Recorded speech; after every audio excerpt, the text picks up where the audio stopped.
নমস্কার বন্ধুরা, জয় শ্রীকৃষ্ণ, রাধে রাধে। সনাতন পরিবার চ্যানেলে আপনাদের সকলকে জানাই স্বাগত। আশা করি ভগবান বা ঈশ্বরের কৃপায় আপনারা সকলেই ভালো আছেন, সুস্থ আছেন। আপনি যদি লাইফে কিছু জানতে চান বা শিখতে চান তাহলে চ্যানেলটি সাবস্ক্রাইব অবশ্যই করুন। আজকের এই ভিডিওটি সম্পূর্ণ শেষ পর্যন্ত দেখুন। তাহলে চলুন শুরু করা যাক। ঘুঘু পাখি কি বাড়িতে আসা সত্যি ভালো নাকি খারাপ? যদি ঘুঘু পাখি বাড়িতে আসে তাহলে কি হয়? এমনই এক প্রশ্নের উত্তর নিয়ে এসেছি এই ভিডিওটির মাধ্যমে। নমস্কার বন্ধুরা, সনাতন পরিবারের চ্যানেলে আপনাদেরকে স্বাগত জানাই। বন্ধুরা, ঘুঘু পাখি কি শুভ না অশুভ, এই তথ্যটি নিয়ে আলোচনা করার আগে আপনারা যারা এই চ্যানেলে নতুন অবশ্যই চ্যানেলটি সাবস্ক্রাইব করুন এবং বেল বাটনটি প্রেস করুন এরকম আরও নতুন ভিডিও নোটিফিকেশান পেতে। ভিডিওটি দেখে ভালো লাগলে অবশ্যই একটি লাইক করবেন এবং সবাইকে শেয়ার করবেন যাতে তারাও ভিডিওটি দেখে উপকৃত হয়। এবং কমেন্টে জয় শ্রীকৃষ্ণ লিখতে ও হর হর মহাদেব লিখতে ভুলবেন না। এবার চলুন শুরু করা যাক। বন্ধুরা, আমরা ছোটবেলা থেকেই ঘুঘু পাখি বাড়িতে আসা নিয়ে অনেক প্রচলিত কথা শুনেছি। যেমন ধরুন, ঘুঘু দেখেছো কিন্তু এখনো ঘুঘুর ফাঁদ দেখোনি ইত্যাদি। কিন্তু বন্ধুরা, আপনারা কখনো ভেবে দেখেছেন ঘুঘু কি সত্যি আমাদের জন্য খারাপ সময় ডেকে নিয়ে আসে? দেখবেন অনেক সময় বাড়িতে ঘুঘু পাখি বাসা বাঁধে আর বাড়ির লোকেরা তড়িঘড়ি করে সেই বাসা ভাঙার আয়োজন করে। কিন্তু কেন ভাঙতে হবে সেই বাসা? বাড়ির চিলেকোঠার ঘরে বা বাড়ির ঝুলন্ত বারান্দায়, আবার অনেক সময় জানালার কার্নিসের কোণে ঘুঘু পাখির বাসা অনেক সময় লক্ষ্য করা যায়। সেই বাসা দেখা মাত্রই তা ভেঙে ফেলার জন্য আমরা উদ্বিগ্ন হয়ে পড়ি। কিন্তু সেটা করা কি উচিত, নাকি এই সিদ্ধান্ত নিয়ে আমরা আমাদের নিজেদের ওপরে ডেকে আনছি কোনো চরম বিপদ? মধ্যবিত্ত কিংবা গরিব শ্রেণীর মানুষেরা চিরকালই ঘরে সুখ শান্তি বজায় রাখতে কিছু না কিছু ব্রত পালন করে থাকি কিংবা নিয়ম রীতি মেনে চলি। আর আমাদের এই নিয়ম আচারে কিছু মিশে থাকে কিছু কুসংস্কারও। যদিও বর্তমানে মানুষ অনেক খোলামেলা চিন্তা ভাবনা করেন, নবর্জিত বিজ্ঞান মানুষেরা তাদেরকে নতুনভাবে ভাবতে শিখিয়েছে, কিন্তু এখনো গ্রামগঞ্জে বা শহরের ভিটেতেও কিছু এমন রীতিনীতি মেনে চলা হয় যা যুক্তি দিয়ে বিচার করে না দেখলে ঠিক না ভুল বোঝা যায় না। তেমনি একটি হলো ঘুঘু পাখির এই প্রসঙ্গ।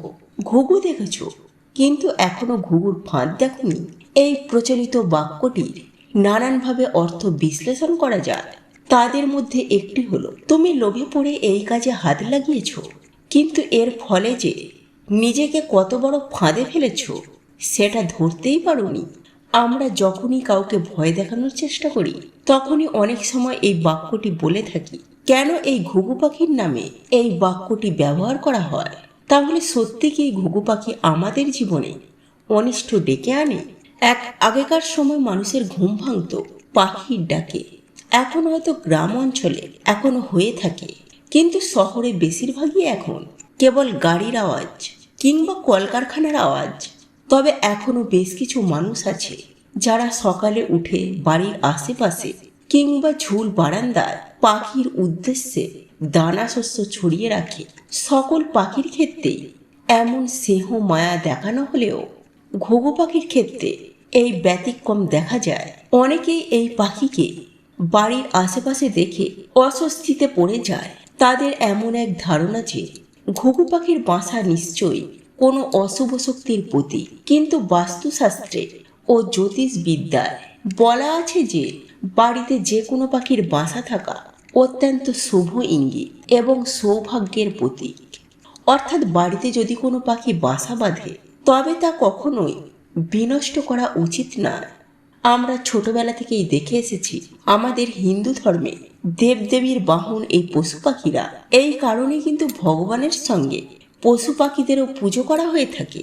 সনাতন ধর্ম মতে সকল জীব এমনকি পশু পাখির মধ্যেও পরমাত্মা বা ভগবান বাস করেন। সব থেকে বিস্ময়কর কাণ্ড হলো, যদি আপনারা ঘুঘু পাখি নিয়ে একটি বিশদ নিয়ে জানার চেষ্টা করেন জানতে পারবেন যে ধর্মীয় মতে ঘুঘু পাখি দেবী লক্ষ্মীর ভক্ত।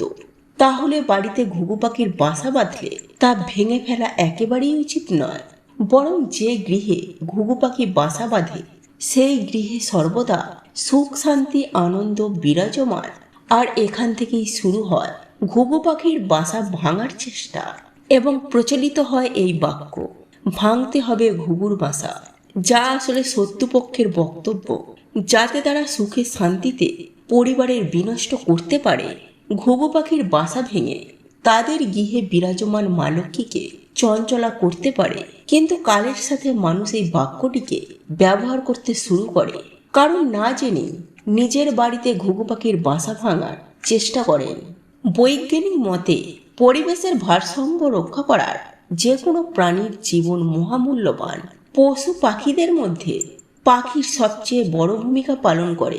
বাস্তুতন্ত্রের সদস্য হিসাবে পরাগায়নকারী, বীজ বিচ্ছুরণকারী এবং বাস্তুতন্ত্রের প্রকৌশলিক কারণ ভূমিকা পালন করে। সাধারণত যে কোনো পাখিরাই শান্ত পরিবেশে থাকতে পছন্দ করে। যেখানে পাখিদের বসবাস জানবে সেখানেই পরিবেশ স্নিগ্ধ, বাতাসের দূষণ কম। ঘুঘু পাখিরা নিজেরাই বড্ড শান্ত প্রকৃতির হয়ে থাকে। ঘুঘু পাখি যদি কখনো বাড়িতে আসে বা আশ্রয় নিয়ে থাকে, তাহলে বুঝতে হবে সেই বাড়ির পরিবেশ তার ভালো লেগেছে।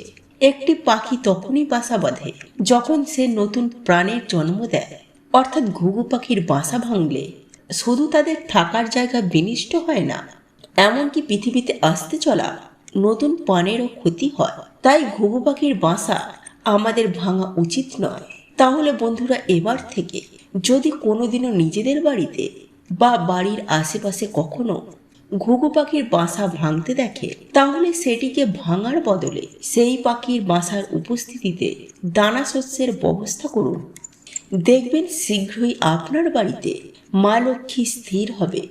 তাহলে আজকের ভিডিওটি কেমন লাগলো অবশ্যই কমেন্ট করে জানাবেন। এবার চলুন কিছু অনুপ্রেরণা মুক্তি শুনে নেওয়া যাক।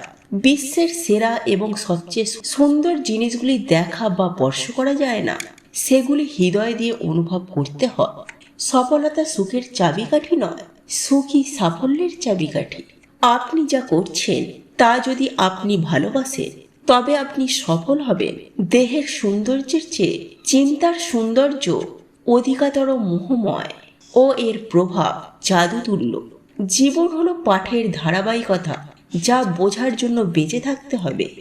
আপনি জীবনে অনেক পরাজয়ের মুখোমুখি হবেন, কিন্তু নিজেকে কখনোই পরাজিত হতে দেবেন না। ব্যক্তির দেহ, মন ও আত্মার সুষম বিকাশের প্রয়াস হলো শিক্ষা। আপনি যদি আপনার স্বপ্নগুলোকে সত্যি করতে চান, তবে আপনাকে প্রথমে যা করতে হবে তা হলো জেগে ওঠা। সৌন্দর্য একদিন তোমাকে ছেড়ে চলে যাবে, কিন্তু জ্ঞান চিরদিন তোমার সাথেই থাকবে। অটল থাকুন এবং কখনোই আশা ছাড়বেন না। আমি ব্যর্থতাকে মেনে নিতে পারি, কারণ সবাই জীবনে কখনো না কখনো ব্যর্থ হয়, কিন্তু আমি চেষ্টা না করাকে মেনে নিতে পারি না। অতীতে বাস করো না, ভবিষ্যতের স্বপ্ন দেখো না, বর্তমানের মুহূর্তে মনকে কেন্দ্রীভূত করো। জীবনে ভুল করতে সময় লাগে না, কিন্তু ভুল শোধরাতে আজীবন লেগে যায়। জ্ঞানের মতো পবিত্র বস্তু জগৎ সংসারে আর কিছুই নেই। জীবনে যাই হোক না কেন, কখনো হাসতে ভুলে যেও না, কারণ তোমার হাসিটাই তোমার ভেতরের শক্তি ও সাহস যোগাবে। যে ব্যক্তি মন খুলে হাসতে জানে না, সে এই পৃথিবীতে সবচেয়ে অসুখী। বিবেক বিশ্বের সবচেয়ে বড় আদালত। মানুষ গোপনে যতই পাপ কাজ করুক না কেন, তার শাস্তি সে প্রকাশ্যেই পায়। সততা একটি মূল্যবান জিনিস, যা সবার কাছ থেকে আশা করা যায় না। লক্ষ্য নির্ধারণ একটি বাধ্যতামূলক ভবিষ্যতের রহস্য। উদ্দেশ্যহীন জীবন সর্বদা অনন্তহীন। আমাদের সমস্ত স্বপ্ন সত্যি হতে পারে যদি আমরা সেগুলো অনুসরণ করার সাহস পাই। ভবিষ্যৎ তাদের জন্য যারা আজকের জন্য প্রস্তুত। কৃতজ্ঞ হৃদয়ের চেয়ে সম্মানজনক আর কিছুই নেই।